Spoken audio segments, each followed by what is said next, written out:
परिपाठ ज्या माऊलींनी आम्हाला घालून दिला, 1897 साल, आपल्या सगळ्यांना माहिती आहे महाराष्ट्रामध्ये आलेली प्लेगची साथ, माणसं कुत्र्या मांजरासारखी पटापट मरत होती बरं का, किड्या मुंग्यांप्रमाणे मरत होती.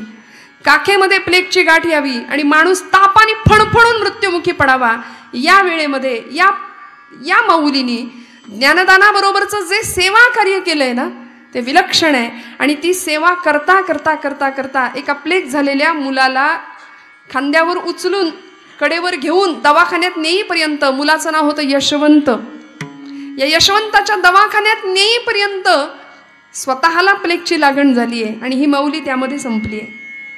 मला असं वाटतं सेवा कशी असावी, काय असावी याचा परिपाठ घालणारं सावित्रीबाईंचं हे चरित्र सांगावं तितकं कमी आहे हो.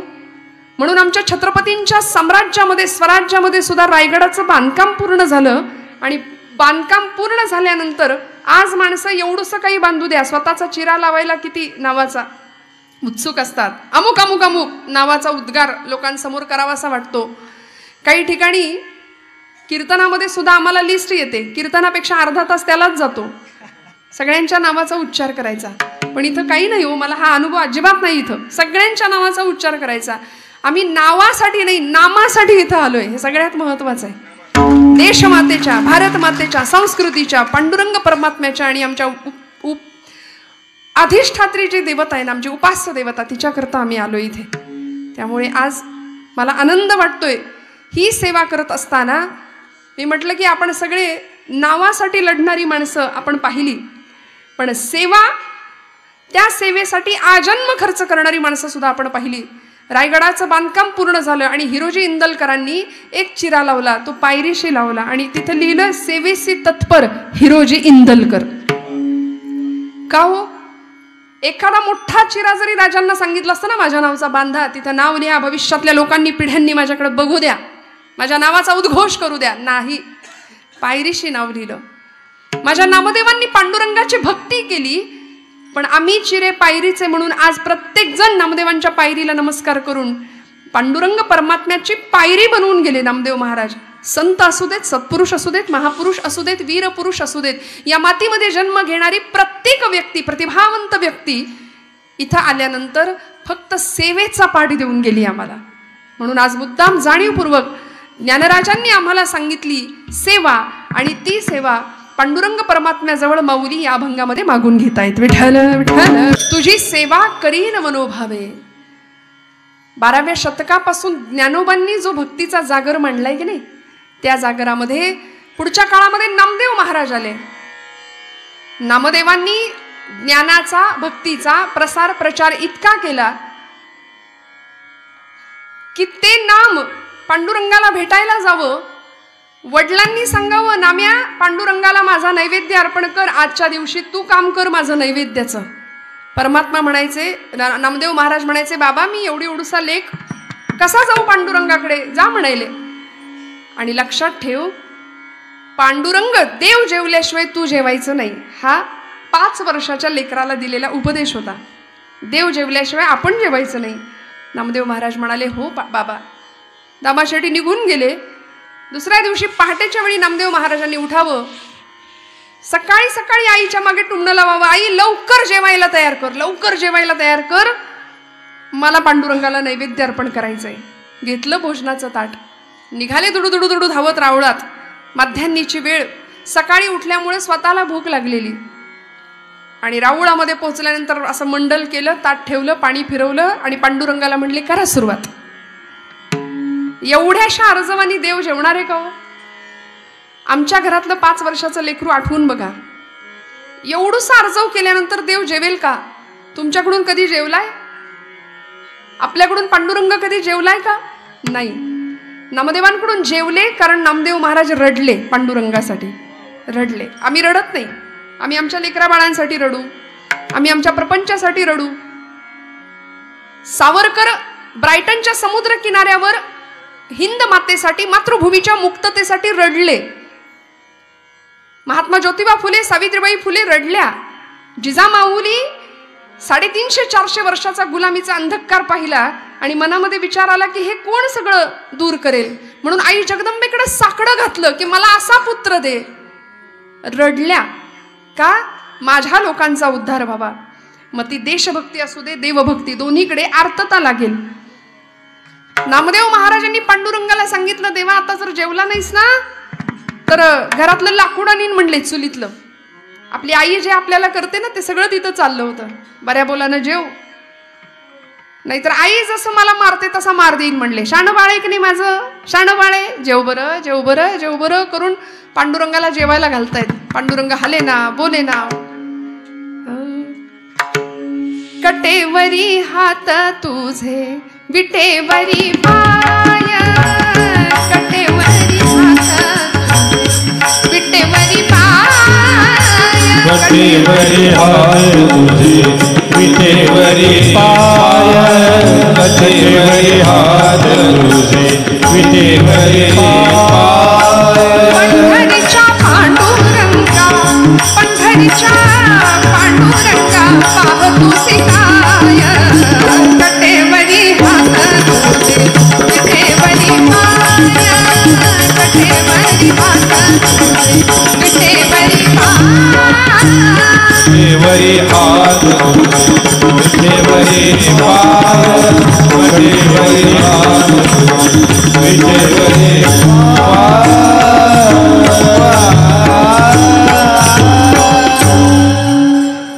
भगवंता जेव की रे बाबा, किती वेळ झाला बघ बरं. मी एवढासा लेकरू आलोय आज तुझ्यासाठी, हा, आणि चवण्या ढवण्या लावलेस वय, नखरे करतोस वय, जेव.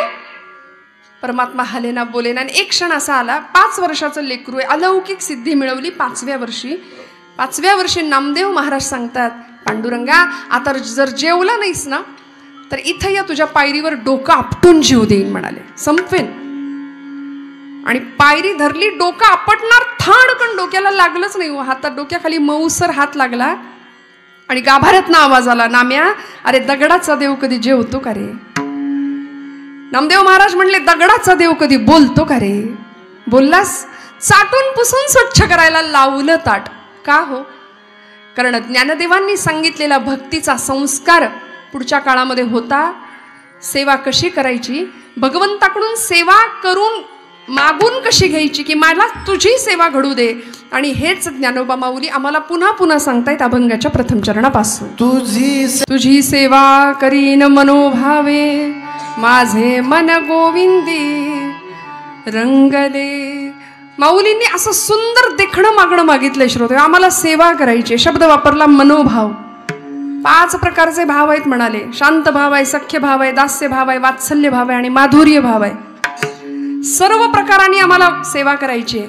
आणि मनातनं सेवा तेव्हाच घडेल, सेवा करावी नाही लागणार, सेवा आपोआप घडेल. मला सांगा, आपण इथे आलात, खूप आग्रह झाला का? ओढून ताणून आणलं का कुणी इथं तुम्हाला? नाही ना, आपोआप पावलं इकडं वळली, कळाला कार्यक्रम आहे, ज्याचा आवड आहे तो मनापासून आला. सेवा घडते, सेवा करावी नाही लागत. आणि ती सेवा तेव्हाच घडते जेव्हा मनातल्या विकारांना आम्ही थारा देत नाही. मनामध्ये असंख्य विकार आहेत, या षड विकारांना जेव्हा हकलून देऊ ना तेव्हा परमात्मा इथं प्रतिष्ठित होईल आणि मग सेवा घडेल, आपोआप घडेल. 5-6 विकार आहेत तुमच्या माझ्या आतमध्ये. कुठले कुठले विकार आहेत? आमच्या जनाबाईंनी सुद्धा याच अंतर्गत एक मागणं मागितलंय पांडुरंगाकडं. म्हणाले, हे सगळे विकार मरू देत. महाराष्ट्राचं कुलदैवत आहे खंडोबराय, या खंडेरायाकडे मागणं मागितलेत. खंडेराया तूज करीते नवसू. नवसच केला माऊलींनी, जसा नवस केला ना तसा यांनी नवस केला, अनेक संतांनी केले. खंडेराया तूज करीते, हलवू ना, करीते नवस, खंडेराया तूज करीते नवसू, खंडेराया तूज करीते नवस.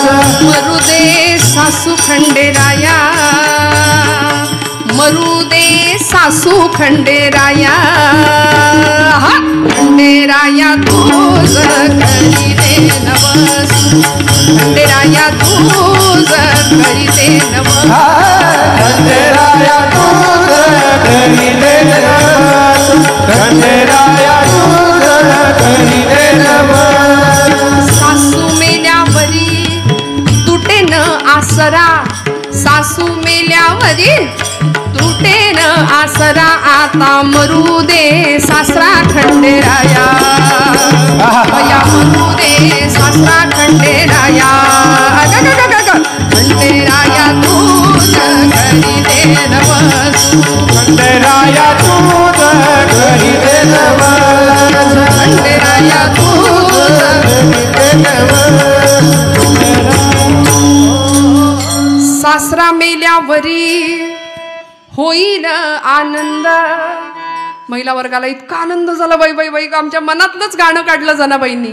सासू मरू दे, सासरा मरू दे, नणंद मरू दे, आता मरू दे नणंद खंडेराया, बया मरू दे नणंद खंडेराया, खंडेराया तूच करी दे नवस, खंडेराया तूच करी दे नवस, खंडेराया तूच करी दे नवस, खंडेराया तूच करी दे नवस.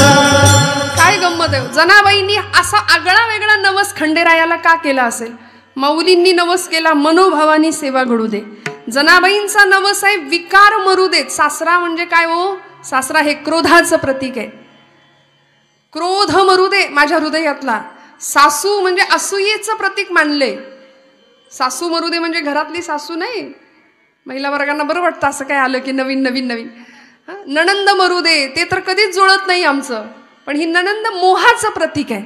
आमच्या इथला मोह, असूया, मत्सर, द्वेष, क्रोध या कशालाच थारा नाही आमच्या हृदयामध्ये आम्ही देत ना, तेव्हा तुमच्या माझ्याकडून सेवा घडते.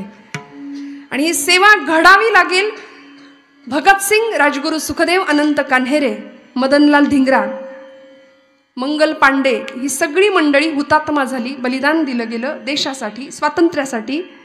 भगतसिंग अगदी ऐन तारुण्यामध्ये, फासावर जाण्याचं वय नव्हतं, हातामध्ये भगवद्गीता होती. शेवटच्या क्षणाला त्या फाशीच्या तख्ताचं चुंबन घ्यावं. आम्ही अमर हुतात्मे त्यांना म्हणतो. आज दुर्दैवानी आमच्या समोरचे आदर्श बदलले. भगतसिंग अगदी 23 वर्षाचं, 22-23 वर्षाचं वय आहे. इंद्रायणी भीमेच्या काठावर मरणाला, मृत्यूला निधड्या छातीने सामोरा जाणारा या देशाचा युवराज छत्रपती संभाजीराजे. इंचावर औरंगजेबाने तुकडे केले होते देहाचे. 40 दिवस अतोनात हाल केले. अतोनात. झाडाला रंधे लावतात ना तसं देहाला कातडी सोलली होती. कोशिंबिरीसाठी काकडी सोलतात तशी. भयानक मरणप्राय यातना सहन केल्या. तो औरंगजेब म्हणत होता, बाकीची मंडळी म्हणत होती, अबे इसके हा में हा मिलाओ, बाद में भाग जाना. पण 32 वर्षाचे आमचे छत्रपती संभाजी महाराज नाही हो, नाही. ब्रीद घेतलं होतं. समर्थ रामदास स्वामींनी सांगितलंय ना, शिवरायांचे कैसे बोलणे, शिवरायांचे कैसे चालणे, शिवरायांचे सलगी देणे कैसे असे. एवढंच नाही, याहून करावे विशेष, तरीच म्हणवावे पुरुष.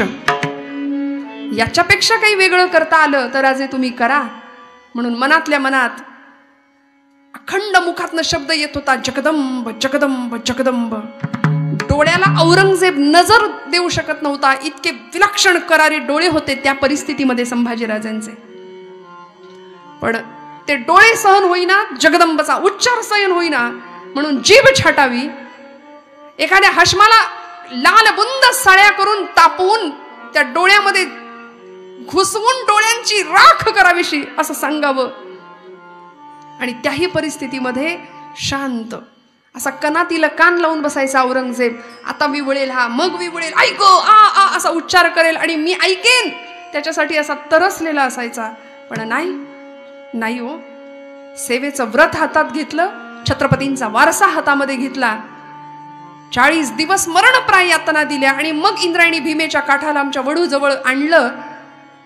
इंचावर पायाकडून तुकडे करायला सुरुवात केली. आपण हे ऐकू शकतो, फक्त ऐकताना आम्हाला त्रास होतो, बोलताना त्रास होतो, ऐकताना आपल्याला त्रास होतो. प्रत्यक्षात काय झालं असेल. आणि त्या छत्रपतींच्या महाराष्ट्रामध्ये जी व्यक्ती धर्मासाठी गेली, जी व्यक्ती धर्मासाठी जगली, धर्म हे एकमेव ब्रीद समोर ठेवलं, या राष्ट्राचं कल्याण एकमेव ब्रीद समोर ठेवलं, त्या राष्ट्रामध्ये आम्ही खुशाल धर्माला बाजूला ठेवतो आणि आचरण करतो. आमच्या हातून सेवा कशी घडेल मला सांगा. ज्या ज्ञानोबांनी असा वारसा आम्हाला दिला विठ्ठल भक्तीचा, सुंदर परंपरा घालून दिली. ज्या छत्रपतींनी त्या भक्तीला शक्तीची जोड देऊन भक्ती शक्तीचा सुरेख संगम या महाराष्ट्रामध्ये आणला. आणि या परिस्थितीमध्ये आज आम्ही घराघरामध्ये धर्म शिक्षण द्यायला विसरलो. छत्रपतींचे वारसदार आम्ही स्वतःला म्हणून घेतो, पण आमच्या घरामध्ये धर्म शिक्षण नाही. मुलीला हातामध्ये बांगडी घाल म्हटलं तर तिला राग येतो कधी कधी. घरामध्ये संध्याकाळ झाली की दिवे लागणीला सगळ्यांनी एकत्र बसलंच पाहिजे, हा परिपाठ आहे तुमच्या माझ्या संस्कृतीचा. सनातन वैदिक धर्मातली आम्ही मंडळी आहोत, परंपरेची. पण बसतं का हो आज कुणी? संध्याकाळ झाली की सगळे बाहेर. उलट आहे. परवा फार मोठा सण झाला आमच्याकडे. कुठला सण झाला ना? 31 डिसेंबर. सगळ्या महाराष्ट्रात वा रे वा, काहीतरी खरकट खातो लोकांचा आम्ही. कसले सण साजरे करता हो? मी म्हटलं होतं 31 डिसेंबर हा महाराष्ट्रामध्ये सगळीकडे भजन आणि कीर्तन साजरा करूनच झाला पाहिजे 31 डिसेंबर. त्याशिवाय आम्ही महाराष्ट्रीयन नाही, त्याशिवाय आम्ही ज्ञानोबा तुकोबांचे वारसदार नाही. कारण आमच्या जगण्या वागण्याचं रसायन आहे ज्ञानोबा तुकोबा. इथल्या प्रत्येक मुलाच्या रक्तामध्ये ते संस्कार असलेच पाहिजेत.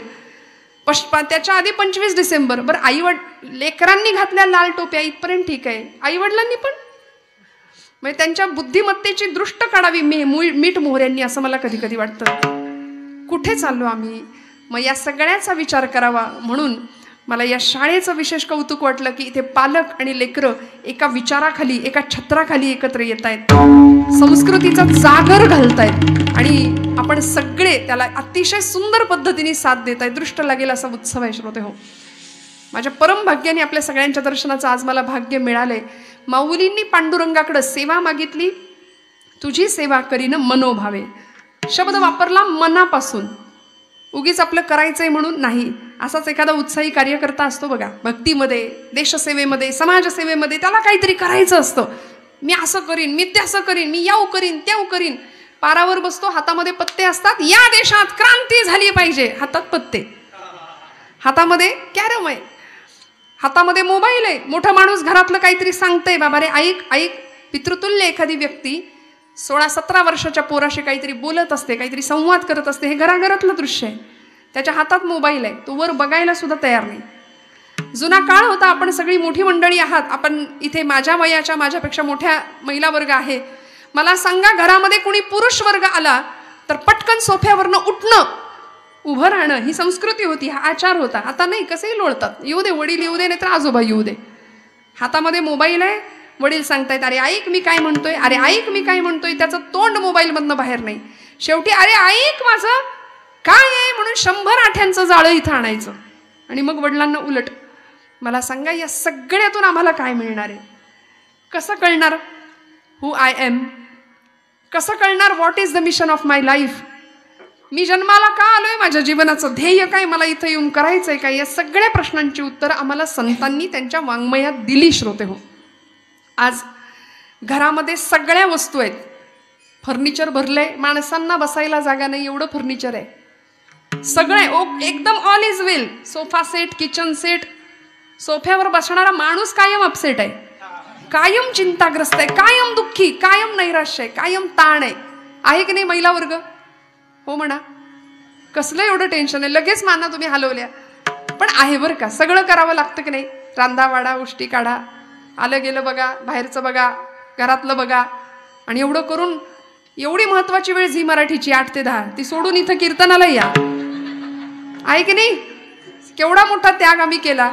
पण असू दे, रिकॅप एपिसोड असतो म्हणले उद्या. विठ्ठल विठ्ठल विठ्ठल.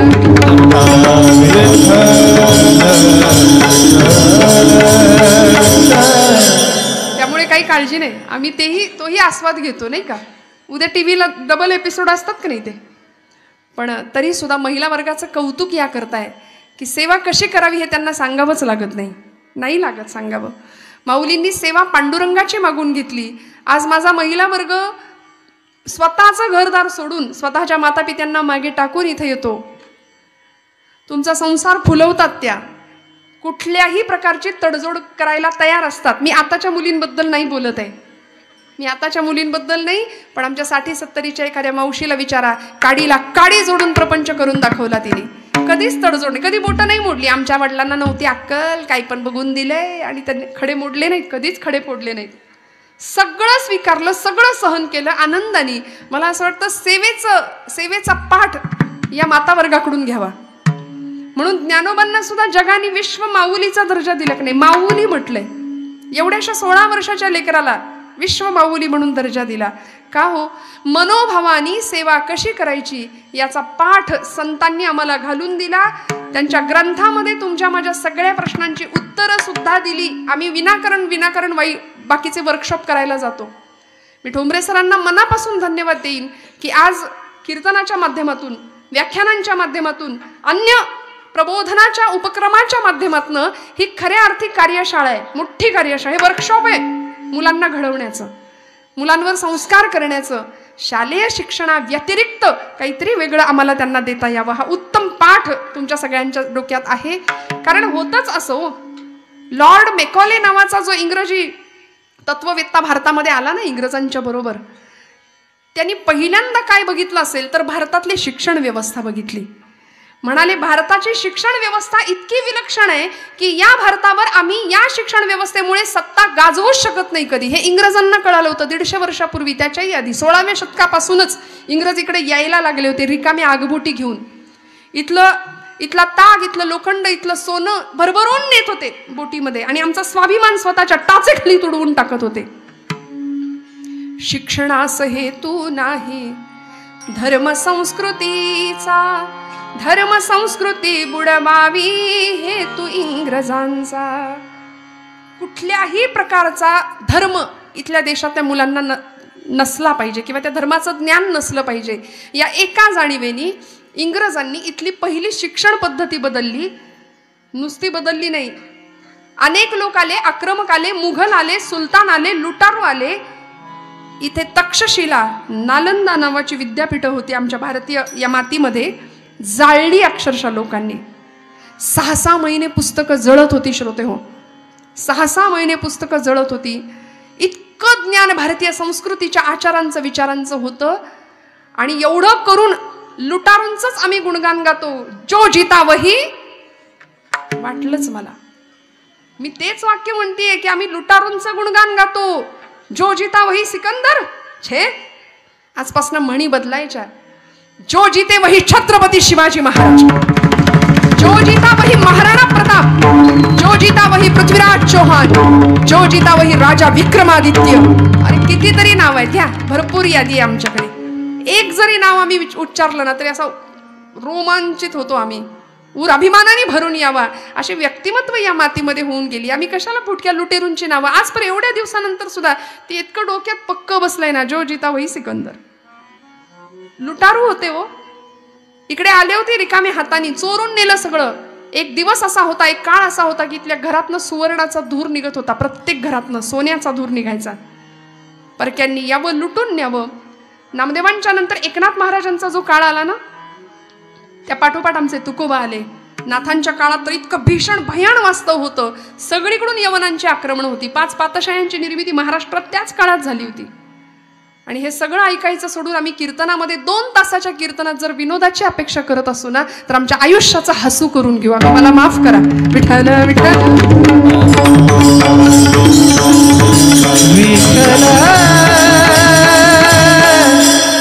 मला असं वाटतं लाफ्टर शोज भरपूर आहेत TV वरती, पण 2 तास जीवनाचं सर्वांगीण कल्याण व्हावं या दृष्टीने जर काही आपल्याकडून थोडासा विचार झाला. मी म्हणणार नाही उपदेशकाच्या भूमिकेत मी इथं आहे, आपल्या सगळ्यांची लेख आहे, आपल्या सगळ्यांची विद्यार्थिनी आहे, या नात्याने मी उभी आहे इथं.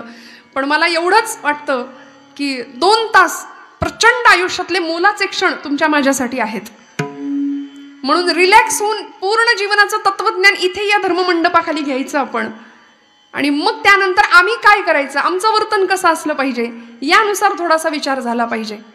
माऊलींनी मनापासून सेवा करा, मनापासून माझ्याकडून तुझी सेवा घडू दे, हे जर पांडुरंगाकडे मागणं मागितलंय तर तुम्हाला मला सुद्धा सेवेचा पाठ शिकून घेतला पाहिजे. सेवा म्हणजे नेमकं काय, ती कशी करायची, कुणाची करायची, अशी सेवा महाराष्ट्राच्या नव्हे भारताच्या इतिहासामध्ये अनेक क्रांतिकारकांनी, अनेक समाजसुधारकांनी, अनेक महापुरुषांनी आणि अनेक संतांनी आम्हाला घालून दिली. तो पाठ आमच्यासाठी दिलाय. माऊली पुढच्या चरणामध्ये सांगतात, भगवंता माझा नवस आहे तुझ्याकडे हा, की तुझी सेवा मला दे. हा नवस तुम्हाला मला करता येईल का, हा माझा प्रश्न आहे. माऊलींनी सेवा मागितली, आम्ही मेवा मागतो. आमच्या नवसामध्ये काय करतो नवस, ह्याची दान देगा देवा, लाखभर रुपये पगार व्हावा आणि जमल्यास इन्कम टॅक्स बुडवता यावा, यातूनही सही सलामत सुटलो तरच गुणगायीना आवडी.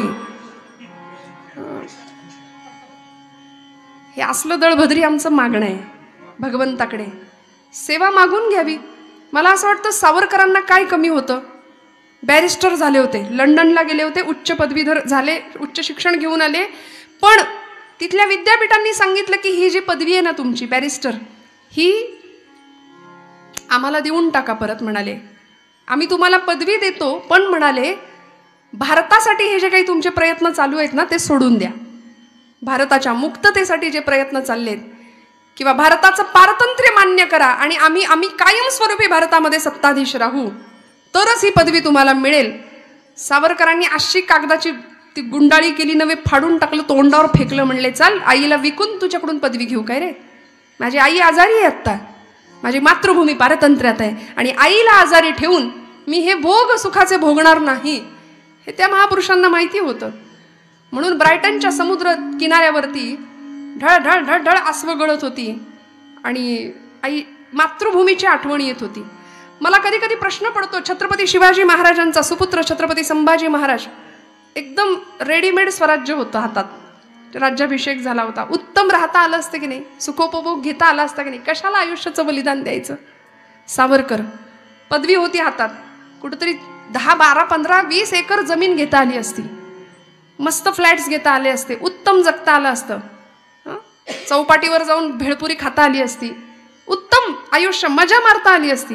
पण नाही हो, जगाचा तो भार आपुल्या शिरावर ऐसे थोडे तर वाटो द्या हो. सेवेचं मोल या मंडळींनी जाणलं आणि आयुष्यभर जपलं. श्रोते हो, आयुष्यभर जपलं.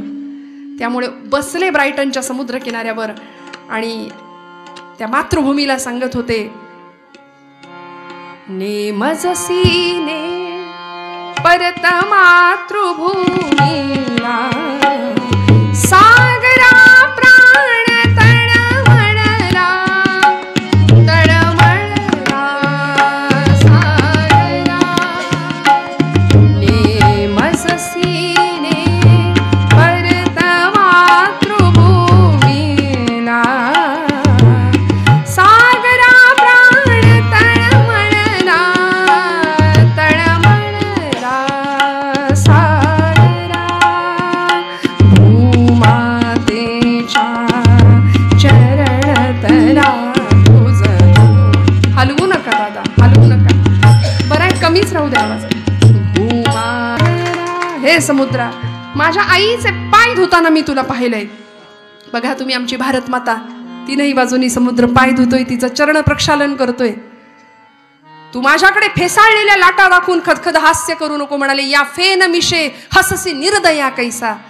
माझ्या भारत मातेचा सुपुत्र होता, आमचा पूर्वज होता अगस्ती नावाचा ऋषी, त्यांनी एका आचमनात तुला प्राशन करून टाकलं होतं. तू जर असा वागलास ना तर म्हणाले मी त्या ऋषीला सांगीन आणि तुला एका घोटात पिऊन टाकायला सांगीन. स्वतःच्या संस्कृतीचा, सनातनी परंपरेचा, विचारांचा किती अभिमान असावा माणसाला, तेव्हा सेवा घडते देशमातेची आणि भगवंताची. बरं का, इकडे आम्हाला अभिमान नाही. इंग्रज मानसिक शांततेसाठी भारतीयांकडे येत आहेत. बघा तुम्ही, त्यांना म्हणता सुद्धा येत नाही हरे राम हरे कृष्ण. ते बघा किती चाललंय त्यांचं. वेड्यासारखी मंडळी भक्तीमध्ये रममाण झाली, तासन तास भजनानंदीत तल्लीन होतात आणि आमची पोरं वराती समोर नाचणाऱ्यांच्या टोळ्या होत आहेत गावागावामध्ये. म्हणजे त्यांना बोलवणार आता प्रत्येक वेळी. ही परिस्थिती आहे, भीषण भीषण परिस्थिती आहे. थोडंसं जागं होऊया. घराघरामध्ये धर्मशिक्षणाची गरज आहे. हे धर्मशिक्षण नाही दिलं ना तर देहाचे 35 तुकडे व्हायला वेळ नाही लागत. मागचा इतिहास आठवा. लव जिहाद सारखा प्रचंड भीषण गंभीर प्रश्न समाजामध्ये आमच्या आजूबाजूला फार छुप्या पद्धतीने चालू आहे. खूप सावध आणि खूप जागरूकतेने जीवनाकडे या दृष्टिकोनाकडे पाहण्याची गरज आहे. श्रोते हो, आम्हाला का बरं यांनी सेवा केली, काय मिळालं, नवस आम्हाला सुद्धा असा करता यावा भगवंताकडं, एक नवस असा झाला होता बरं का छत्रपतींच्या इतिहासामध्ये. आई जगदंबेनी मागितलं होतं. आई जगदंबेची मातृस्वरूपातली देवता, सकल सौभाग्य संपन्न वज्रचुडे मंडित आऊसाहेब जिजाऊ माता, महाराष्ट्राची राजमाता, आपल्या अनेक वर्षांचा राजकारणाचा अनुभव पोराच्या मनावरती बिंबवला आणि 5 वर्षाच्या डोळ्यात स्वराज्याचं स्वप्न बघितलं होतं की माझ्या राजा इथं राखेचे डोंगर साचलेत, माणसं परागंदा झाली आहेत, देशोधडीला गेली आहेत, आपल्याच घरात घुसून आपल्याच बायका पोरांची, आपल्याच बायकांची अब्रू लुटताना डोळ्या देखत बघण्यापलीकडे इलाज उरला नाही, इतकी भीषण परिस्थिती निर्माण झाली आहे माझ्या राजा. हे सगळं बदलशील का रे? हे सगळं दूर करशील का तू? 5 वर्षाच्या लेकरांनी सांगावं, हो आई, तुझा आशीर्वाद आणि श्रींची इच्छा असेल तर हे राज्य होईल, ही काळ्या दगडावरची रेष आहे. शपथ व्हावी. 16व्या वर्षी 12, 14, 16 ही 5वी, 6वी, 7वीतली पोरं आहेत आपल्या घरातली. हे वय नाहीये शपथा घेण्याचं आणि स्वराज जीवनाचं ध्येय ठरवण्याचं, पण संस्कार विलक्षण होते हो. रक्त असं सळसळून उठलं आणि 16व्या वर्षी रोहिडेश्वरावर त्या रायरेश्वराच्या समोर 150 मावळ्यांच्या धारोषण रक्ताचा अभिषेक झाला आणि स्वराज्याची शपथ झाली. अनेक क्रूर कर्मा पठाण आले, अफजल खान आला, शाहिस्ते खान आला, पुरंदरचा तह झाला, आग्र्याची कैद झाली, अनेक प्रकारे स्वराज्याला त्रास देण्याचा प्रयत्न झाला, पण सगळ्यांना पुरून उरले माझे राजे. 6 जून 1674चा दिवस आठवा. रायगडावर 32 मण सोन्याचं सिंहासन सजलं. आपल्याला राज्याभिषेकाची तारीख विचारली तर माहिती नसते. बऱ्याचदा होतं असं. परवाचा मेसेज वाचला, अमेरिकेमध्ये टेक्सास नावाचं शहर, त्यामध्ये 10,000 पोरं एका वेळी गीता पठणाला बसली होती, एका वेळी. आणि आमच्या घरामध्ये आमच्या मुलाचा हरिपाठ पाठ असावा, भगवद्गीतेतला एखादा तरी श्लोक त्याला यावा, हे आम्हाला कसं वाटत नाही बघा ना. याचा विचार तुमच्या माझ्याकडून व्हावा. रायगडावर 32 मण सोन्याचं सिंहासन सजलं आणि महाराष्ट्रातला खरा अरुणोदय, 350-400 वर्षाचा गुलामीचा अंधार दूर झाला आणि अरुणोदय झाला. लोकांनी पाहिला. इंग्रज आले, पोर्तुगीज आले, डच आले, फ्रेंच आले, खुरमांडी घालून बसायचे. सुटाबुटातला वेश त्यांना बसता येत नव्हतं. झुकल्या वाकल्या गर्विष्ठ माना या शिवमंदिरी, नमस्कार करावा राजांच्या सिंहासनाकडे, दिमाखानी पाहावं, मुजरे झडले आणि अरुणोदय पाहिला महाराष्ट्राच्या इतिहासानी. शतकांच्या यज्ञातून उठली एक केशरी ज्वाला, 10 दिशांच्या हृदयामधुनी अरुणोदय झाला, अरुणोदय झाला, अरुणोदय झाला.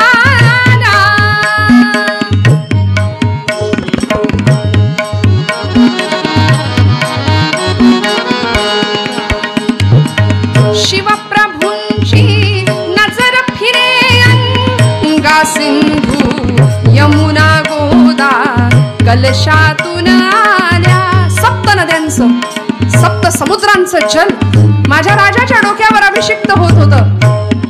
सिंहासनावर जाण्याआधी पायघड्या पडत होत्या.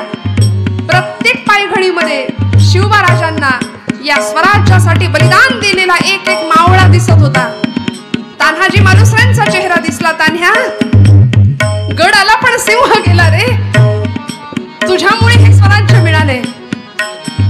घोडखिंडीची पावन खिंड करणारे, आपल्या रक्ताने खिंड लढवणारे बाजी प्रभू देशपांडे दिसावेत. शिवबानी सांगावं, बाजी प्रभू आपण होतात म्हणून हे स्वराज्य मिळालं. शहाजी राजांचा चेहरा दिसावा. आणि असं करता करता सिंहासनावर बसलेलं जिजामाऊलींनी आपल्या लेकराला डोळे भरून पाहिलं आणि जिजामाऊली म्हणतात, आई जगदंबे, माझा नवस तू पूर्ण केलास, माझा नवस पूर्ण झाला, माझी इच्छा तू पूर्ण केली. या महाराष्ट्राला स्वतःचं सिंहासन, मराठी माणसाला स्वतःची बाजू निर्माण करून द्यावी, ही माझी इच्छा होती, हा नवस होता माझा. आणि आता बास, जीवनाचं ब्रीद ठरलं, या लोकांची सेवा करायची. राजे अभिषिक्त झाले आणि बघता बघता बघता शिवराज्याभिषेक पार पडला. 2 वर्ष मध्ये गेले आणि मोहीम आखली बरं का. कर्नाटक प्रांताची मोहीम ऐकली. दक्षिण दिग्विजय. छत्रपती संभाजी राजांच्या वरती स्वराज्याचा सगळा भार सोपवला आणि राजे दक्षिण दिग्विजयाला निघाले. कोण कोण सोबत घेतलं वर्णन केलं. 30,000 स्वार संगती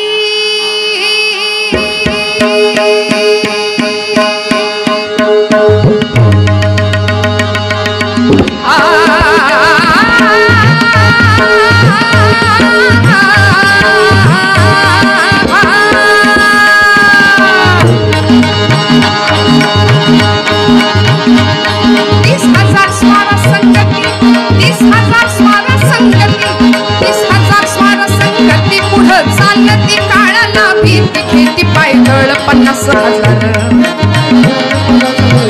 खेती पायदळ 50,000 खेती पायदळ 50,000 दौलन राज चाल भरदार हाजी दौलन राज चाल भरदार हाजी जिरजी जिरजी जिरजी सावत्र भाऊ आपला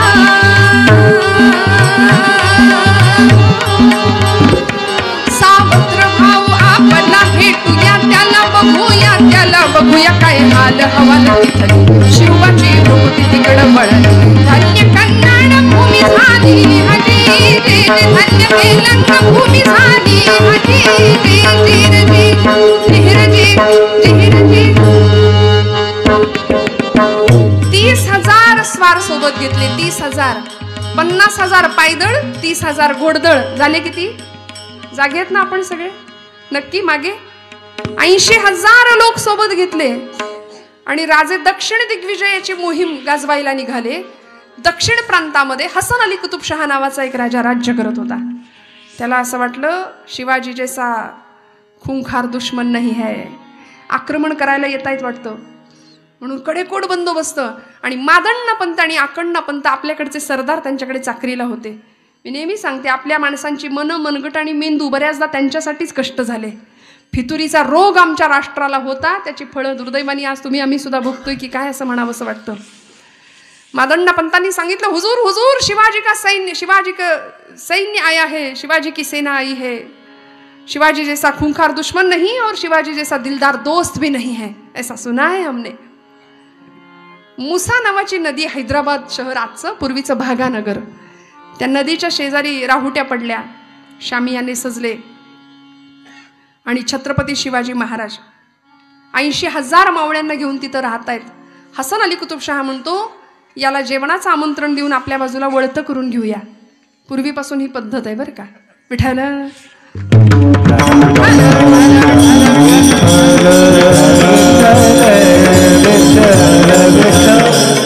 फार स्पष्ट नाही बोललं, जाणकारांना कळतं, निवडणुका आल्या की नाही का. पूर्वीपासून ही पद्धत आहे. हसन अली कुतुबशहा म्हणाले आपल्याकडचं भोजन खायला घालू आणि आपल्या बाजूला वळतं करून घेऊ. आणि म्हणून निरोप पाठवला मादण्ण पंतांकडून, हुजूर बादशाह ने आपको खाने का न्योता दिया है, हुजूर आइए. शिवाजीराजे म्हणले 80,000 मर्द गड्यांना घेऊन आलोय, मी एकटा नाही आलो, माझ्याबरोबर एवढे मावळे आहेत, जमेल सगळ्यांना घालायला.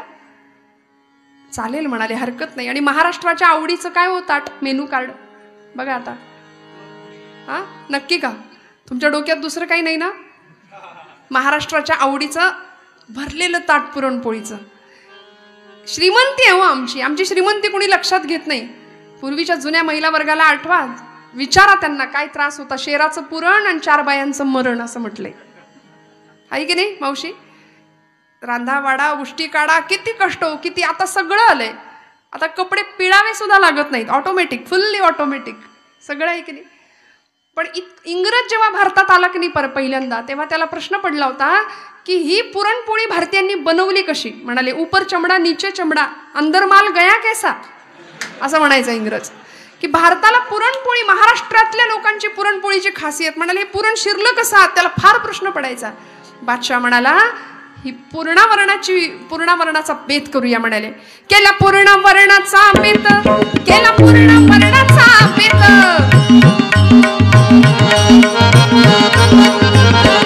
केला पूर्णावरणाचा बेत, केला पूर्णावरणाचा बेत, केला पूर्णावरणाचा बेत. बसली पंगत शिवबा समवेत, एकेकाने खाल्ले 5 उंदे 4, बादशहाला घोर महिमार.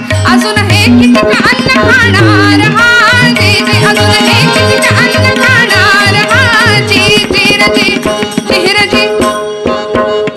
पूर्णावरणाचा बेत बादशाहाने करावा. आणि ही पंगत बसली होती 80,000 मर्द मावळ्यांची. बाप रे बाप. पाचुंदा एक शब्द आपल्याला माहिती असेल, पुरणपोळीचा पाचुंदा. आपण फक्त ऐकून ठेवा, आपलं ऐकूनच पोट भरतं. सोलापूरमध्ये पाचुंदा असतो का नाही ना, एक पोळी. आमच्या पुण्यासारखं नाही, पुरण शोधायला लागतं त्याच्यात कुठं आहे. वाढू का घालू का, वाढू का घालू का, याच्यातच सगळं जेवण संपतं, ताटापर्यंत येतच नाही. पण असं जेवण हो, पाचुंदा म्हणजे 5 पोळ्यांचा एक गठ्ठा, ग्रुप बरं का. भरपूर पुरणाची एक मोठी पोळी, त्याच्यावर भरपूर तूप, त्याच्यावर दुसरी पोळी, त्याच्यावर भरपूर तूप, त्याच्यावर तिसरी पोळी, तूप, चौथी पोळी, तूप, पाचवी पोळी, पाचुंदा. आणि असे एका एका मावळ्यांनी 5-5 पाचुंदे खाल्ले. करा हिशोब. तानाजी मालुसरे इतिहासात नाव आपल्याला माहितीये. तानाजी मालुसऱ्यांनी, श्रोते हो, त्यांच्या न्याहारीचा हिशोब एका इतिहासकारांनी सांगितलाय. हे खोटं माझ्या पदरचं नाही. इतिहासकार सांगतात तानाजी मालुसरे न्याहारीला, न्याहारी म्हणजे ब्रेकफास्ट, हां असं नाही, ब्रेकफास्ट लवकर कळतं. आता तो ब्रेकफास्ट पण नाही, आता तो ब्रंच आलाय मध्येच, भरपूर खायचं सकाळच्या वेळी नाही का. त्या ब्रेकफास्टला, त्या न्याहारीला 65 भाकऱ्यांची न्याहारी होती माझ्या तानाजी मालुसरेंची. ऐकून ठेवा. आमची तरुण मंडळी फक्त आता बास म्हणजे ऐकूनच आम्हाला ढेकर येईल इतकं, पण 65 भाकऱ्या न्याहारीला काय असेल तब्येत. आता फक्त ऐकायचं इतिहास.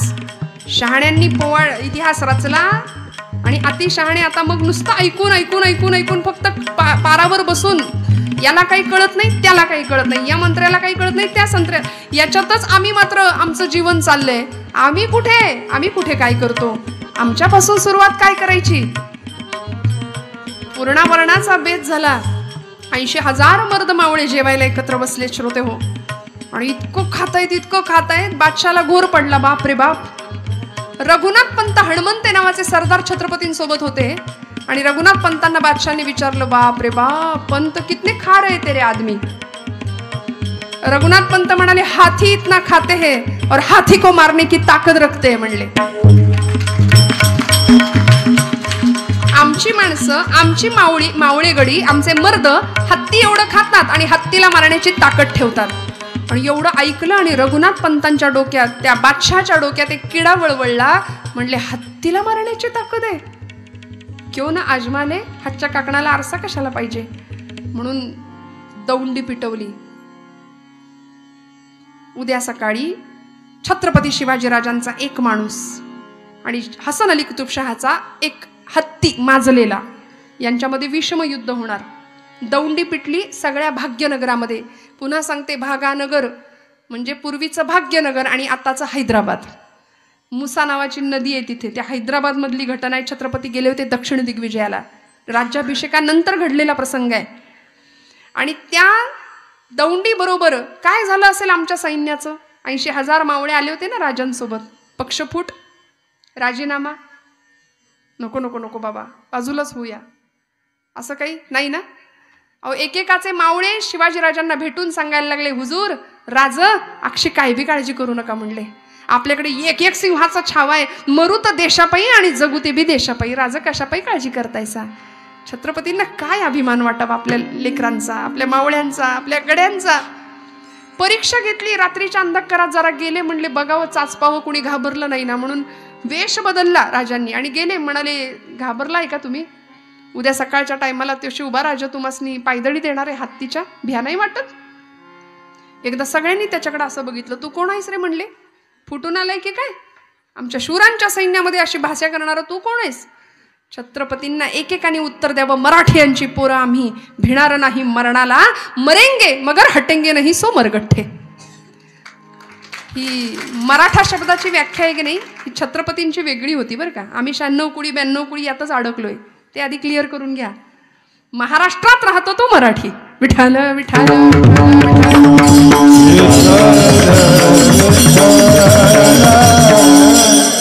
आणि या इतक्या सुंदर उदात्त हेतूनी प्रत्येकाचं शरीर मन जिंकलं. प्रत्येकाने राजांचं मन जिंकलं. भला मोठा स्टेडियम, तो पिंजरा उभारला होता.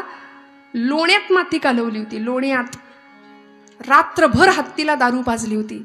का. मदमत्त व्हावा, उन्मत्त व्हावा आणि समोर जो कोणी शिवाजीराजांचा मावळा येईल त्याला पायदळी तुडवून छत्रपतींची इब्रत मातीत मिसळावी. हा हसन अली कुतुबशहाच्या अंतरीचा कुटील डाव होता. 13 फूट उंचीचा हत्ती निवडला आणि 3.5 टन वजन होतं बरं का त्याचं. म्हणजे किती क्विंटल. जाऊ दे, घरी जाऊन हिशोब करूया. एवढ्या वजनाचा हत्ती, भला मोठा तो 15 फूट उंचीचा पिंजरा. 20 माणसांनी लोखंडी दरवाजा लावून त्याला आतमध्ये घातला. गजराज आगे बडो, रॉन दो पैरो तले असं म्हणून. 80,000 मर्द मावळे आले होते मिरवणुकीने. ज्याला विजयाची खात्री असते ना, ते फॉर्म भरायला पण मिरवणुकीनेच जातात. बसले शेजारी शेजारी, तंग तुमानी परिधान केलेल्या केशरी शाली अंगावर फेटे घातले होते.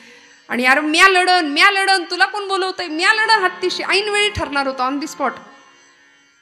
कुणाला आधी नव्हतं सांगितलं तू लढशील म्हणून.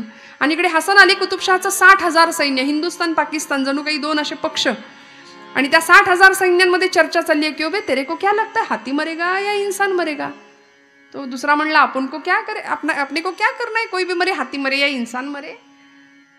चित्रासारखं सगळं स्टेडियम स्तब्ध होतं. 80,000 मर्द मावळ्यांमध्ये नजर फिरत होती. 2 सिंहासनं तिथं होती बरं का. एक होतं हिरव्या किरमिजी रंगाचं मखमली सिंहासन आणि एक होतं दाट केशरी रंगाचं रेशमी सिंहासन. गुर्जबारदार लांब दाढी कुरवळत उभा आहे. त्याचा हातात सोन्याचा दंड घेतला आणि बादशाच्या आगमनाची वर्दी दिली. होशियार हसरत जिने सुभानी, मुजफ्फर उल उमानी, मशमुले मैदान, रबियो शान शान बहादुर, इफ्तिकार उद्दौला, शान दौलत, हुकूमत पनाह, आस्ते कदम, नतमर कदम वगैरे वगैरे वगैरे. तो काहीतरी बडबडला. तो बादशाह आला तिकडून. बादशाह बसला आपल्या सिंहासनावर आणि आपल्या रघुनाथ पंतांनी अक्कडबाज मिशीचा फक्कडबाज एक मावळा होता, त्याच्याकडे असं नुसतं नजरेने बघितलं आणि म्हणले तो इतका बोंबललाय, तुझा आवाज याच्या खाली येता कामा नाही. त्याने असा मिशीवर पीळ दिला, हातात सोन्याचा दंड घेतला आणि तो म्हणाला ते काय पाप्याचं पितर बोंबलणारे. म्हणला माझा आवाज लई तगडा आहे, अक्षी काळजी करू नका. राजा कुठपर्यंत आले तेवढं सांगा. राजांना निरोप गेला. पेहराव चढवला, अंगरखा घातला, अंगरखाच्या आत जॅकेट घातलं, चिलखत आवरण केलं, मंदिर लावला डोक्याला, मोत्यांचा चौकडा शिवगंध रेखाटलं, केशरी पाण्याचा शिडकावा अंगावर केला. जगदंब उदय असतो. 64 कवड्यांची देवीची भवानीची माळ गळ्यात घालत होते राजे. आईचा भुत्या होऊन हातात पोत घेऊन नाचत होते. सामर्थ्य आहे चळवळीचे, जो जो करील तयाचे, पण तेथे भगवंताचे अधिष्ठान पाहिजे. आधी अधिष्ठान म्हणून तुळजापूरची तुळजाभवानी आणि छत्रपतींचं आराध्य दैवत शंभू महादेव हे 2 दैवत होती. तुकोबरायांसारखा समर्थ रामदास स्वामींसारखे सार्थ समर्थ गुरु लाभले होते, त्याशिवाय आयुष्यात यश नाही, लक्षात घ्या. आणि राजांनी पेहराव केला, निघाले. त्या मर्द मावळ्याला कळालं राजे येत आहेत. त्यांनी दंड हातामध्ये घेतला आणि संस्कृतामध्ये राजांच्या आगमनाची वर्दी दिली. सावधान प्रौढ प्रताप पुरंदर श्री श्री श्री क्षत्रिय कुलावतांस मुघल दल संहारक महाराष्ट्र भूषण छत्रपती शिवाजी महाराज. आणि वळवाचा पाऊस पडावा तशा सगळ्या स्टेडियम मधून टाळ्यांचा हा पाऊस पडला. हो राजे आले, एक एक एक एक दमदार पाऊल टाकत सिंहासनावर बसले. आणि ते हसन अली कुतुबशहाचं सैन्य म्हणलं अरे बाप रे बाप, आपण तो अपने राजा को बादशाह समजते थे मगर वो जोकर निकला इसके सामने. राजे येऊन बसले आणि मादंडा पंतांची नजर फिरायला लागली. निवडायचंय कुणाला तरी एकाला. कुणी घाबरलं नाही. फोटोत कसे आपण मानवर करतो ग्रुप फोटोत, असा प्रत्येक जण असा बसला होता. मी मी मी मला मला बोलव मला बोलव. काय झालं असेल हो. आणि अशा प्रसंगामध्ये अचानक नजर गेली मादंडा पंतांची. खूण केली 3 आणि 2. एकदम कोवळं पोरग दिसलं, कारण ह्या बलदंड तब्येती सगळ्यांच्या. निवडलं एकदम बारकं पोरग, 22 वर्षाचं, 50 किलोच्या आसपास वजन असेल, फार नव्हतं. अगदी कोवळा तरुण वय. आणि त्या पोराला सांगितलं 3 आणि 2 असं खूण केली. क्रमांक 3 आणि 2, तिसऱ्या ओळीतला 2 नंबरचा स्वयंसेवक. त्यांनी जे नजर भिडवली तो म्हणला मी तयार आहे. तयार होऊन मैदानामध्ये आला. फेटा सोडून दिला, शाल टाकून दिली, तयार होऊन मैदानामध्ये आला. आणि रघुनाथ पंत म्हणाले अरे अरे अरे काय भुललासी वरलिया रंगा. याची कमजोर देहयष्टी यांनी पाहिली आणि फसले म्हणाले, फसले. तो जो तयार होऊन आला होता ना, लोखंडाचा दरवाजा उघडला गेला. त्याला आज जायची सूचना झाली. राजांना त्यांनी तिथनच मुजरा केला. राजा राजा जय भवानी, जय शंभू महादेव, जय भवानी राजा जय. राजा त्यांनी आतमध्ये जसा प्रवेश केला, दरवाजा बंद झाला. राजांनी अभय मुद्रा दिली. यशनमस्तु, विजयी भव विजयी भव. कोण होता हो तो? आपल्या प्रतापगडच्या पायथ्याशी भुतोंडे नावाचं गाव आहे. त्या गावचं 22 वर्षाचं पोरग राजांच्या सैन्यामध्ये नुकतंच दाखल झालं होतं. येसाजी कंक त्याचं नाव. असा सुंदर गोटीबाज शरीराचा तरुण होता. काय लढावं, काय पराक्रम करावा. 22वं वर्ष. आता आमच्याकडे बघा, हे सोसत नाही ते झेपत नाही, हे जमत नाही ते जमत नाही, इतका नकार असतो. मी म्हणते निगेटिव्ह ज्यांच्याकडे एनर्जी आहे ना त्यांच्यापासून 2 फूट लांब राहायचं. कोरोनात कसं आपण डिस्टन्स मेंटेन करत होतो. नकार ज्यांच्या आयुष्यात भरलाय ना त्यांच्यापासून लांब राहायचं. कारण अशी मंडळी फार घातक असतात. आपल्यातली असलेली ऊर्जा खाऊन टाकायचं काम करतात ते. विठ्ठल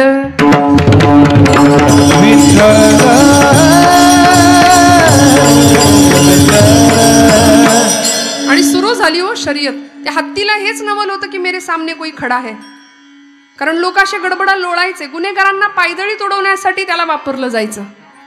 आणि हत्ती पाहतोय हा असा उभा आहे बजरंग बलीचा अवतार.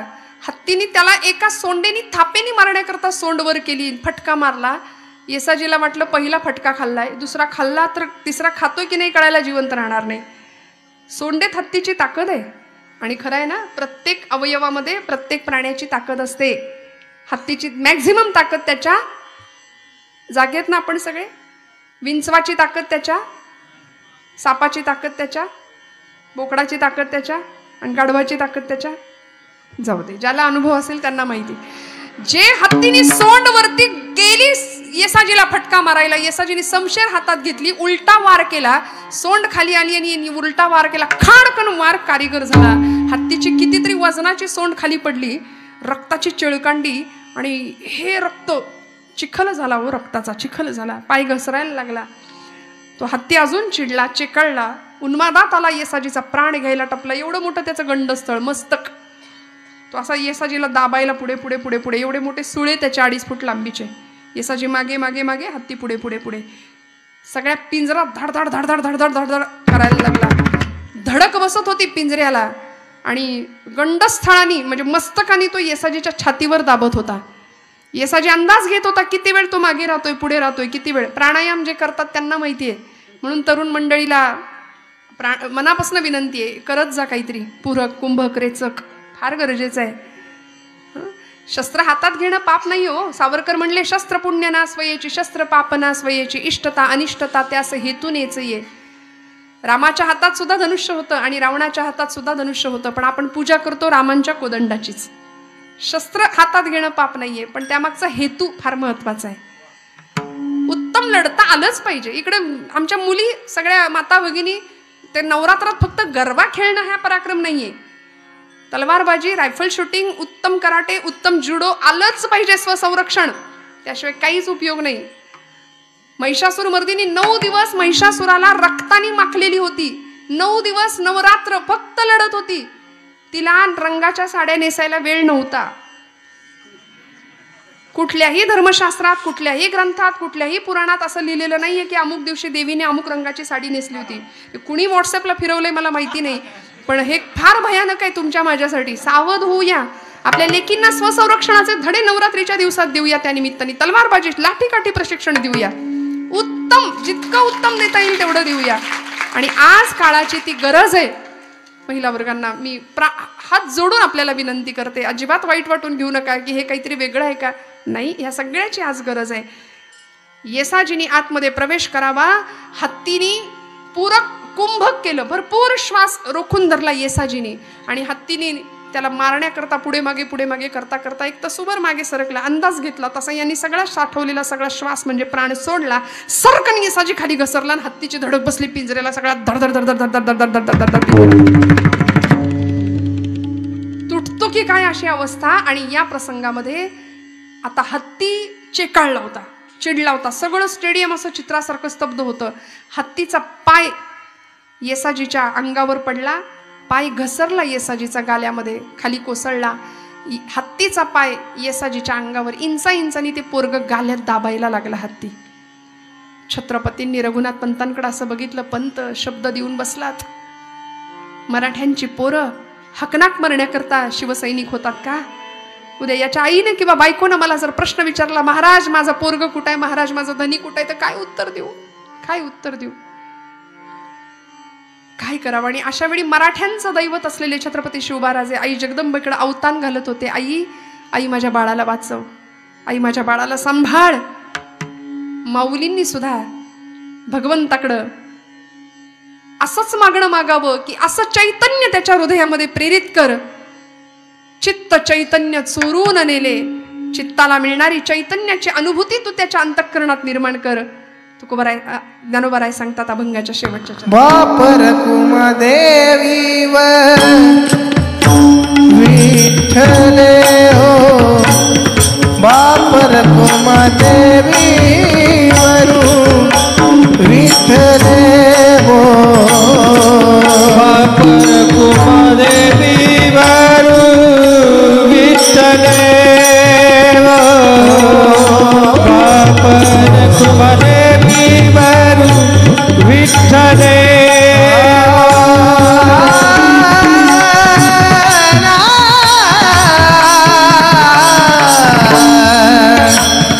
बापर कुमदेवी विठ्ठले हो, बापर कुमदेवी विठ्ठले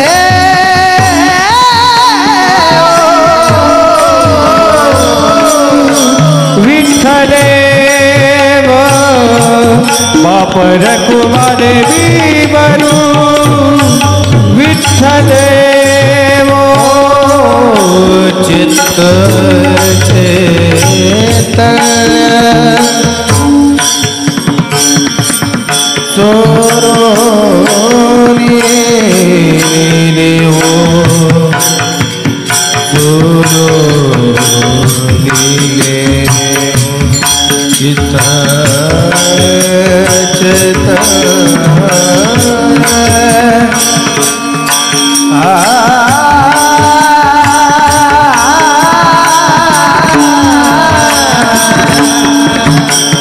चित्त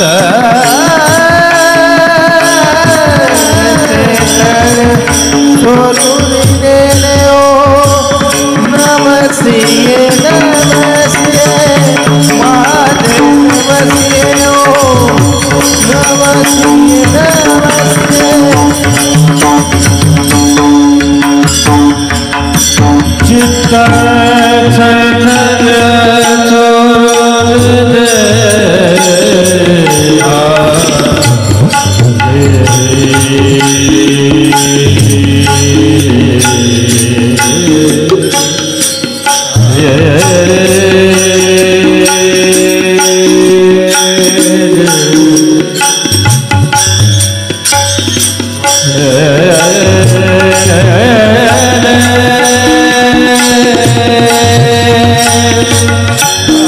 चित्त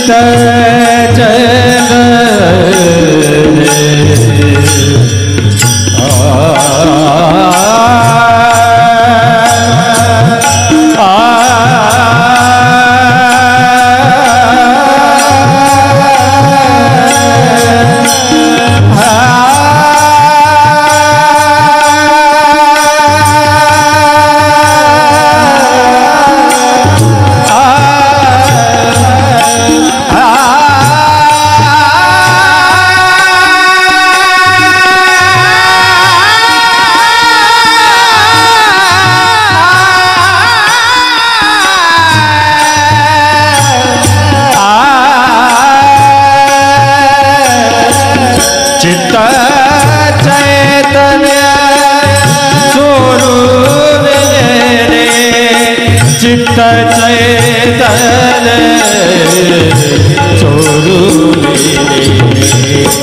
नवसिए नवसिए महादेव नवसिए नवसिए नवसिए महादेव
जीवी वरू विठ्ठले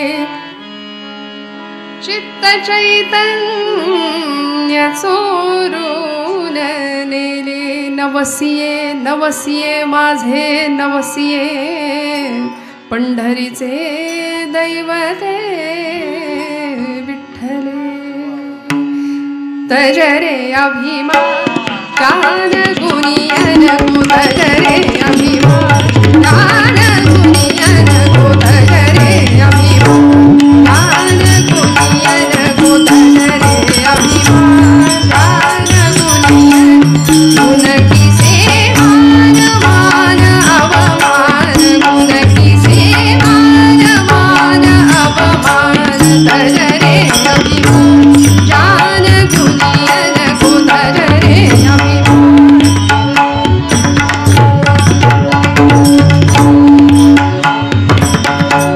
कौन जाने कब मिटे जान कौन जाने कब मिटे जान सांस तरने चिर नहीं भरोसो मन से देत जगमान तजरे अभिमान तजरे अभिमान तजरे अभिमान जान गुनियन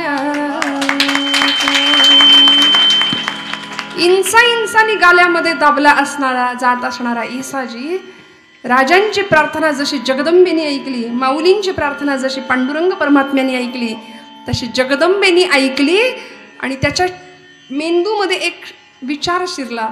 शस्त्र होतं विवेकाचं. मनात विचार आला, इच्छाशक्ती जागृत झाली, सकारात्मकता प्रभावित झाली. मनाला एकदा सुटू शकतो, दोनदा सुटू शकतो, तिसऱ्यांदा का नाही. म्हणून हत्ती किती वेळ पाय आपल्या छातीवर ठेवतोय त्याचा अंदाज घेतला आणि एका अनाहूत क्षणाला हत्तीचा अंदाज चुकला. 6 इंच पाय वरती गेला आणि कारण तो हत्ती म्हणे स्वतःला शाबासकी द्यायचा प्रयत्न करत होता, कारण सगळे कोणीच बोलत नव्हते, चेअरअप करायचे विसरून गेले सगळे. तो म्हणला आपण आपल्याला शाबासकी देऊ सोंडेनी, पण सोंड पाठीला लागणं शक्य नव्हतं, तुटली होती. त्यामुळे अधिक प्रयत्न करण्याच्या नादात पाय उचलला गेला. 6 इंच पाय वरती गेला.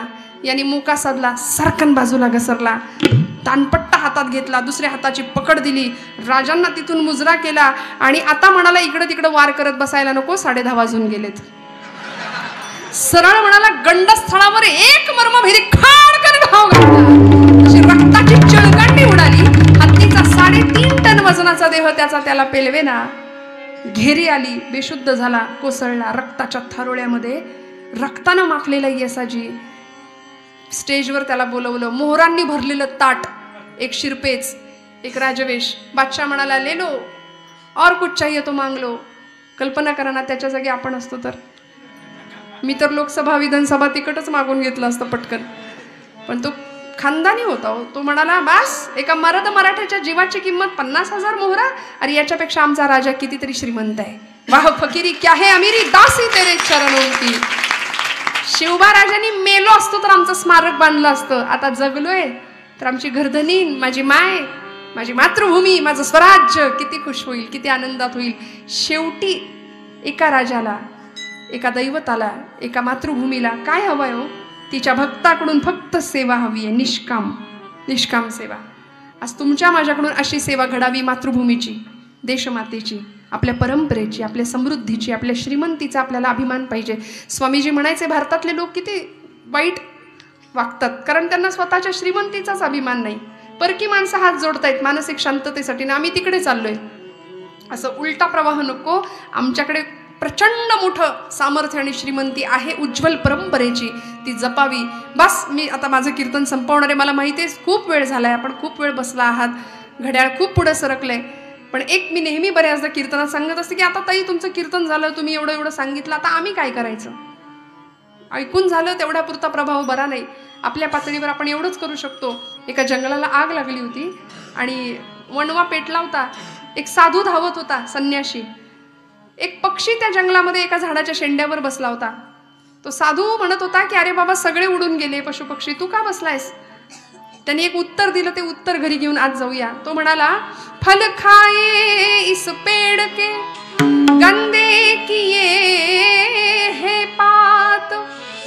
मी या झाडावर लहानाचा मोठा झालो, इथे माझा जन्म झाला. इथली फळं खाल्ली, इथेच घाण केली. तसं या समाजामध्ये मी मोठा झालो, लहानाचा मोठा झालो, या मातीने मला मोठं केलं, समाज बांधवांनी मला जपलं, वाढवलं. मी इथेच लहानाचा मोठा झालो. कधी कधी वाईट कर्म केली ती इथेच केली. आता तो पक्षी असं म्हणतो, अब यही मेरा फर्ज है, जल जाऊं इसके साथ, जल जाऊं इसके साथ. तसं आम्हाला सुद्धा, आमची आई आज आजारी आहे, आमचा धर्म आज धोक्यात आहे. आज आम्ही भाग्यवान आहोत, कितीतरी लोकांनी रक्त सांडलं, बलिदान दिलं ज्या कार्यासाठी. अशी आमची रामभूमी अयोध्या, इथं रामप्रभू स्वतःच्या सिंहासनावर विराजमान होणार आहेत येत्या काही वर्षांमध्ये, येत्या काही दिवसामध्ये. असा सुवर्णाक्षराने लिहून ठेवावा असा इतिहास, त्या इतिहासाचे आम्ही याची देही याची डोळा साक्षीदार आहोत. यापेक्षा परमेश्वराने काय चमत्कार दाखवावा, किती भाग्य आहे आमचं. हे भाग्य कायम जपून ठेवूया आणि यासाठी भगवंताच्या, समाजाच्या, या मातीच्या, आपल्या मातृपितृ देवतांच्या ऋणात राहूया. बस झालेली सेवा भगवंताच्या चरणावर समर्पित करते. बोलत असताना काही वेडवाकडं गेलं असेल तर मोठ्या अंतःकरणाने क्षमा करा. आपण सर्वांच्या सुहृद श्रोत्यांच्या चरणारविंदी सेवा समर्पित करते. सावित्रीबाईंच्या पुण्यस्मृतीला मनापासून अभिवादन करते. उत्तम गायक वादक सर्व कलाकारांच्या ऋणात राहते. संयोजक परमादरणीय ठोंबरे सर आणि त्यांचे सर्व सहकारी, शिक्षक, या संस्थेचे सर्व पदाधिकारी, कार्यकारी सगळ्यांच्या ऋणात राहते आणि सेवेला विराम देते. ज्ञानेश्वरा